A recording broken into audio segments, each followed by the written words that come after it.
I'd like to introduce David from the United States. Welcome, David. Good day. I'm glad to be with you. Thank you. And can you tell us for what condition you take LDN? I have ulcerative colitis, and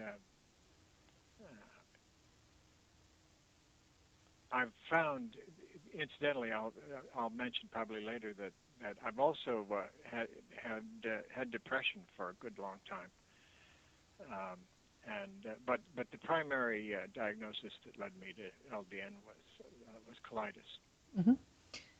And when did you start to notice the symptoms of your colitis? Well, I was first diagnosed in 2006, and that was the first flare up. I was 66 at that time, and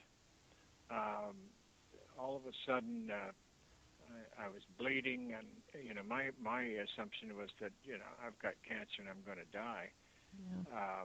I'd never experienced anything like that, and eventually, of course, was diagnosed with ulcerative colitis, and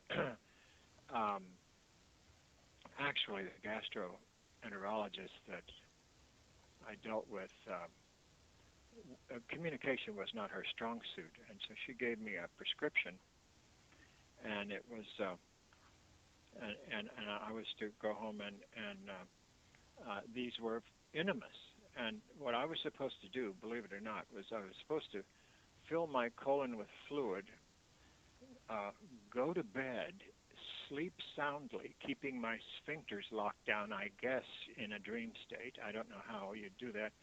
And then get up and get rid of it all in the morning. And I wondered if she thought I slept in a rubber room, or, it was just ridiculous. So eventually she prescribed some suppositories that worked. They were Canassa suppositories, and so that first episode lasted several months.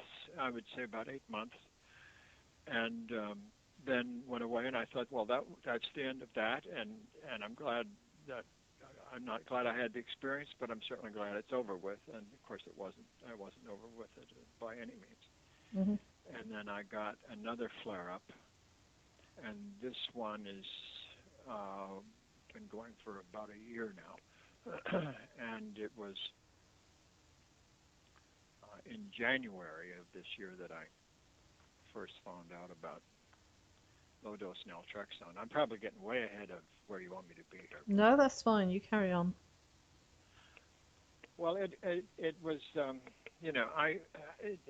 was, unlike the first time, which, as frightening as it was to me, turned out to be fairly mild. And the second time around, I became essentially a prisoner in my house. I was I had to go to the bathroom every 2 hours or so,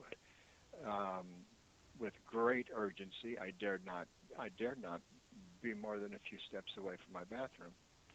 And of course, my life, as I've been leading it, just came to a total halt. I had been doing a research project in the library, and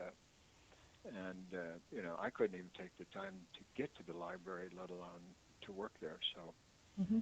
it really impacted my life, and of course there was tremendous loss of blood, and so I was a sick guy. Okay, so how did you go about obtaining a prescription for LDN? Well, I heard about it in February from a friend of mine who, January, from a friend of mine who has Crohn's disease. It's very similar to ulcerative colitis. My condition is rather less serious than Crohn's disease. But anyway, she was about to have surgery and have a significant portion of her colon removed, which is what I was living in fear of. And but she had just found out. She said, "Look up. It's called LDN, so I did, and of course, it changed everything. I began to find out about low dose naltrexone and how it works, its magic, and what's different about the naltrexone they use to the high doses they use to treat drug addiction and alcoholism versus what we do. And so as the research continued, I then mentioned to my gastroenterologist, I tried to via the telephone, and I couldn't even get her to talk to me about it.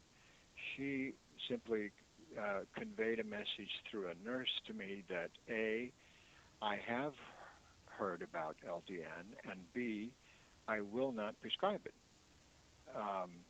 So I went to my primary care physician and asked him. He was at least willing to discuss it, but looked into it and came back to me with what in the United States we hear a great deal. This is an off-label use. This is going to expose me to all sorts of liability. It's true it's an off-label use, but frankly it doesn't expose them to the liability I'd like you to think. So anyway, I did get my low-dose naltrexone from all-day chemist in India, and they don't, the companies in India don't require a prescription, so I got the same stuff that I would have gotten otherwise, and then had my first dose on March 16th of this year. Did you notice any initial side effects when you started? No, I'm pleased to say, and I've been, I go to the low-dose naltrexone website and the Yahoo board and see all of the stories that people tell about, sleeplessness and all kinds of war stories about side effects. I just had none. I started at 3 milligrams at 10 o'clock at night, and within a week I bumped it up to 4.5, and I've had no negative side effects, no dreaming. I was sort of hoping for some vivid dreams of some of the starlets in movies that I've seen, but alas, it was not to be. And so I sleep soundly, and to my knowledge, I have no side effects. So what did you notice? Well, it was dramatic. Once I knew that I was going to use it, I started to take careful notes of, the frequency of bathroom visits and, so that I would have a basis for comparison. And somewhat earlier than that, I'd started on the select carbohydrate diet, and that was helpful. It took me from about 2 hours between bathroom visits to around 3 hours between bathroom visits. But it stopped the progression of the disease, and the urgency was not quite so bad. But I was still a prisoner in the house, and so I kept very careful records of all of this activity. And then I took the first dose on March 16th, and then I plotted this data. And what you see, it's amazing, is as soon as on the day after that I started to take it, you can see the curve begin to increase, showing an increasing number of average hours between bathroom visits. So that started just immediately upon the first doses, and by the end of April, so it was about 6 weeks into the LDN, I was 9 hours between bathroom visits, and in short, had my life back. Wow, that's amazing. Yeah, it's and if you look at the chart, I wish I could show it to you. It's very dramatic. You just see this all this data floating along at 2 and 3 hours between visits, and then all of a sudden it just starts to arch up, and continues to climb until it levels off at around just a little over 9 hours on average between visits, and which is normal. And so, you know, again, I had my life back, and I was not to remission, and I'm still not. But you know, there's still a little bit of blood loss, and if I play games with my diet, I'm going to have some flare-ups. But you know, if I'm reasonably compliant with my diet, and you know, I'm just steadily getting better. Hmm. What does your doctor think to your improvements? Well, I'll never see the gastroenterologist again, but my primary care physician, you know, he's he's a nice guy, but he's totally risk averse. He's absolutely will not consider the himself prescribing this stuff, although he likes to hear that I'm getting better. Hmm. But you know, what this taught me is that I'm the only person who can be responsible for my health. I'm the only guy. These other people are important resources. I respect their learning and all the rest of it. But ultimately, their recommendations don't mean anything until I say they do, and because I'm the guy who has to live with the consequences. Hmm. Um, and so he, he's, you know, he's pleased that I'm getting better, but he's unshakable in his resistance to write prescription. So he's happy you getting it as long as you get it from someone else.